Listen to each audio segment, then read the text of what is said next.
जय गंगा मैया। यहीं से देखिए हमें कितने खूबसूरत दर्शन हो रहे हैं। मुखबा ये विलेज का नाम है और ये माँ गंगोत्री का मायका भी इसे कहते हैं, क्योंकि शीतकालीन दर्शन अगर आपको करने हैं तो आप यहीं आएंगे मुखबा में। बहुत सुंदर दर्शन होते हैं यहाँ पर।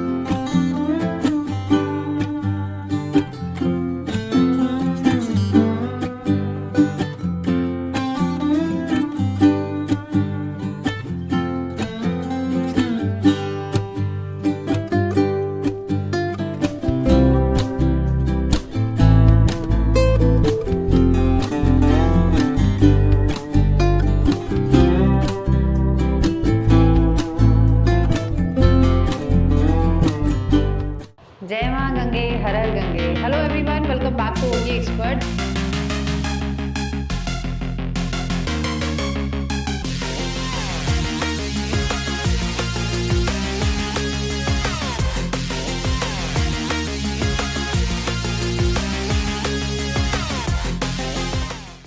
Good morning everyone, welcome back to OT expert. Devbhoomi में आपका स्वागत है। कल हम लोगों ने अपनी जर्नी स्टार्ट की थी देहरादून से यमुनोत्री धाम के लिए। बहुत अच्छा रहा हमारा सफ़र, क्योंकि रोड्स बहुत अच्छे थे।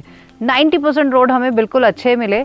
लेकिन आज सुबह जब हम बरकोट से चले हैं गंगोत्री धाम के लिए, तो ये जो धरासू वाला रास्ता है, अभी हम राडी टॉप खड़े हैं और यहाँ तक भी रास्ता इतना ख़राब मिला है हमें। मतलब पूरे रास्ते में गड्ढे ही गड्ढे हैं। जब हम 2 साल पहले यहाँ आए थे ना, ये रोड पूरा एकदम मक्खन की तरह था, न्यू बना हुआ था। लेकिन अब तो इसमें गड्ढे ही गड्ढे हैं। तो ये अभी 30 किलोमीटर्स हमें और आगे जाना है और यहाँ पर मुझे लगता है ये रोड ऐसे ही मिलने वाला है। आगे उत्तरकाशी से जो गंगोत्री धाम तक का रास्ता है वो कैसा मिलेगा हम आपको अपडेट ज़रूर देंगे। लेकिन फ़िलहाल हम आपको दिखाना चाहते हैं कि मौसम बहुत अच्छा है। हमें यहाँ पर बर्ड्स ही बर्ड्स मिल रहे हैं। रास्ता रोड चाहे जैसा भी हो, लेकिन रास्ता अगर आप ओवरऑल देखेंगे तो बहुत खूबसूरत है, क्योंकि यहाँ पर ओक, पाइन और देवदार के पेड़ों से भरा पड़ा है। राडी टॉप इस जो पूरा पैच है, ये गंगोत्री धाम तक हम कहें तो यहाँ ये सबसे खूबसूरत जगह है। और यहाँ बिल्कुल टॉप पर जब आप जाते हैं तो आपको यहाँ से स्नो पीक्स दिखती हैं और राडी टॉप एक्चुअली उसी के लिए फेमस है। बहुत खूबसूरत जगह है। चलिए अब आगे चलते हैं।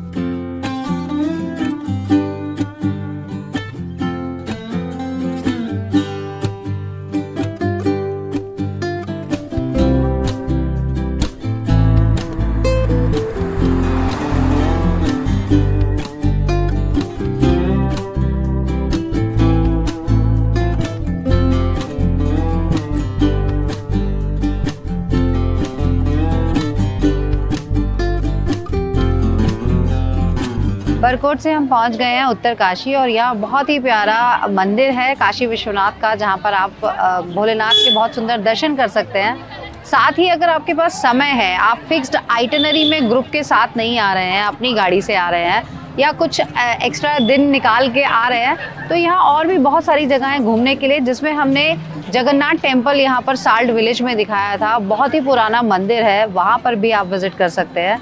लेकिन जब भी आप चारधाम यात्रा के दौरान गंगोत्री धाम आते हैं तो काशी विश्वनाथ टेम्पल एक ऐसा टेम्पल है जिसके लिए आपको बहुत ज़्यादा कहीं अंदर नहीं जाना पड़ता है, ऑन रोड ही है।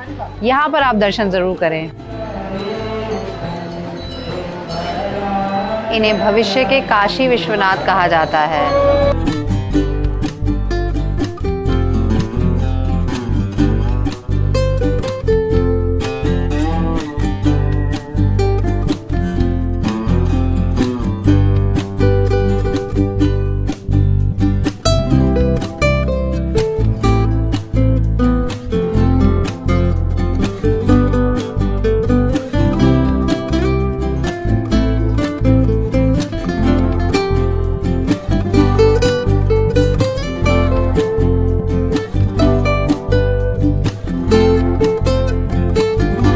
और देखिए ये है खूबसूरत Maneri dam. This is the second place जहाँ पर आपको रुकना ही पड़ेगा, क्योंकि इसको देखे बिना आप आगे गए तो कोई फ़ायदा नहीं है। इसकी बौछारें यहाँ तक आती हैं, रोड तक। थोड़ा सा अगर आप और यहाँ सीढ़ियाँ बनी हुई हैं, यहाँ से नीचे जाएंगे तो पूरे भीग जाएंगे अगर वहाँ खड़े होंगे तो। गर्मियों में अपने आप को ठंडक पहुँचाने के लिए सबसे बेस्ट प्लेस है ये।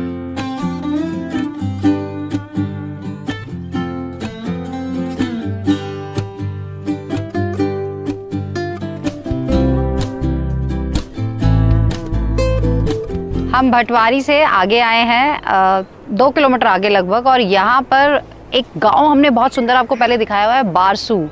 इससे पीछे जस्ट रह जाता है रैथल गांव, वो भी बहुत खूबसूरत है, वो भी हमने दिखाया हुआ है, इसीलिए हम आपको इस वीडियो में नहीं दिखा रहे हैं। डिस्क्रिप्शन बॉक्स में हम लिंक दे देंगे सभी वीडियोस के, उनको आप चेकआउट कर सकते हैं। दोनों ही ये विलेज है, रैथल और बारसू, जहाँ से एक बहुत खूबसूरत ट्रैक जाता है दयारा बुग्याल। आप में से बहुत लोग जानते होंगे उसके बारे में, जो लोग नहीं जानते हैं दयारा बुग्याल का भी वीडियो चेकआउट कर सकते हैं। और वहाँ ज़्यादातर वैसे तो विंटर्स में अगर आप जाते हैं तो आपको पूरा स्नो मिलता है, अदरवाइज़ अगर आप समर्स में जाते हैं तो वहाँ से आपको पीक्स दिखते हैं, बहुत सुंदर हिमालयन पीक्स दिखते हैं। और ये पूरा ही जो रास्ता है भटवारी के बाद वाला बहुत खूबसूरत है हर्षिल तक, और उसके बाद तो फिर आप गंगोत्री पहुँच ही जाते हैं। थोड़ा सा मैं बताना चाहूँगी आपको कि इस समय, क्योंकि हम अभी ऑफ सीज़न में आए हैं, रोड के बारे में तो जैसे आपको बताया ही था कि राड़ी टॉप तक रोड ख़राब था, बहुत ख़राब था। उसके बाद हमें रोड अच्छा मिला, लेकिन बीच बीच में कुछ पैचेस हमें बाद में उत्तरकाशी के बाद मिले हैं। खाने पीने की बहुत समस्या है, क्योंकि अभी रेस्टोरेंट्स ओपन नहीं हुए हैं, इवन ढाबे भी नहीं मिले हमें। बहुत मुश्किल से हमें चाय और बंद मस्का मिला है, वो हमने खाया है। इसीलिए अगर आप ऑफ सीज़न में आते हैं तो थोड़ा सा खाने पीने का आपको ध्यान रखना पड़ेगा। होटल्स में ही ज़्यादातर जहाँ आप रहें वहीं पर आपको खाना खा लेना चाहिए। हमें भी अब ऐसा लग रहा है कि हमें ब्रेकफास्ट करके निकलना चाहिए था होटल से, बट क्योंकि हमें जल्दी निकलना था, दूसरी डेस्टिनेशन पर पहुँचना था, इसीलिए हम बिना ब्रेकफास्ट के निकल आए। बट आप इस चीज़ का ध्यान दीजिए। अभी हम यहाँ से आगे जाएंगे, बीच में आपको अभी हम गंगनानी, जहाँ पे गर्म पानी का स्रोत है, वो भी दिखाएंगे, और जो भी कुछ ऐसी डेस्टिनेशंस हैं जो आपको मिस नहीं करनी चाहिए उनके बारे में बताएंगे।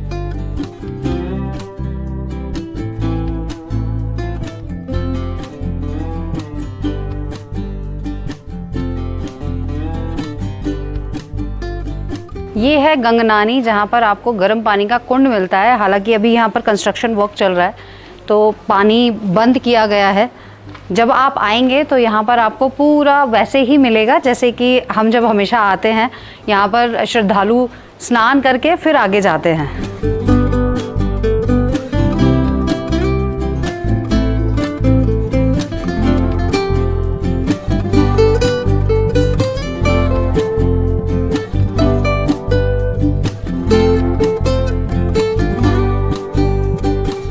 हर्षिल से 10 किलोमीटर पहले है अभी हम लोग। सुखी टॉप इस जगह का नाम है और बहुत खूबसूरत जगह है ये भी। सामने आप देख ही रहे हैं, पूरे स्नो पीक्स हमें दिख रहा है।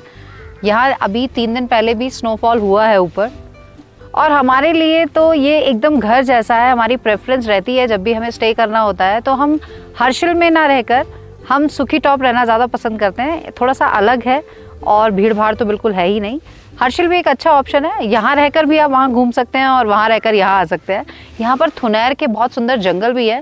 इसकी सारी डिटेल हम आपको आने वाले अगले वीडियो में देंगे, लेकिन अभी हम यहाँ से, क्योंकि हमें जाना है गंगोत्री धाम तक, तो अभी बीच में हर्षिल भी है, हमें वो भी दिखाना है आपको।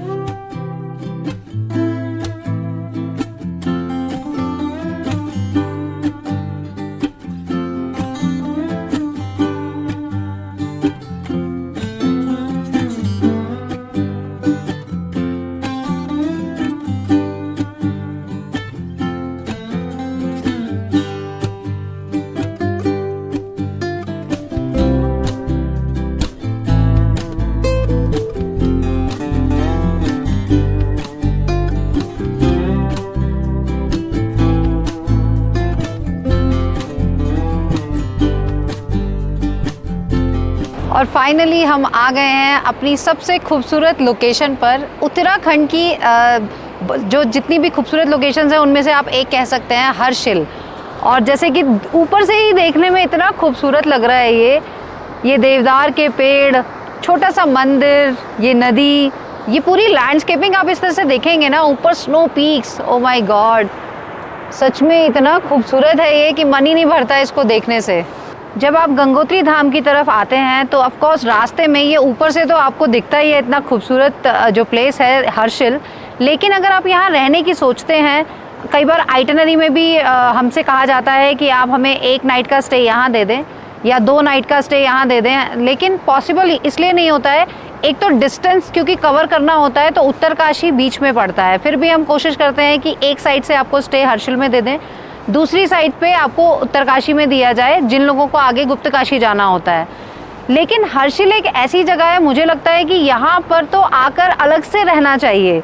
तो जब यात्रा पे ना आए उस समय आप यहाँ पर अलग से रहने आए और तब इस जगह को एक्सप्लोर करें, एक्सपीरियंस करें। ये इस तरह की जगह है। यहाँ पर जो रहने के ऑप्शंस हैं, क्योंकि या तो बहुत बेसिक हैं होम स्टेज की अगर हम बात करें तो, या फिर बहुत एक्सपेंसिव होटल्स हैं, तो मीडियम रेंज हमें यहाँ नहीं मिलती है। इसलिए जो हमारे मिडिल रेंज वाले जो पैकेजेस होते हैं उसमें तो हम यहाँ पर भेज ही नहीं सकते हैं किसी को स्टे के लिए। हमारे आने वाले वीडियो में हम आपको यहाँ पर कुछ और ऑप्शंस बताएंगे। अगर आप अलग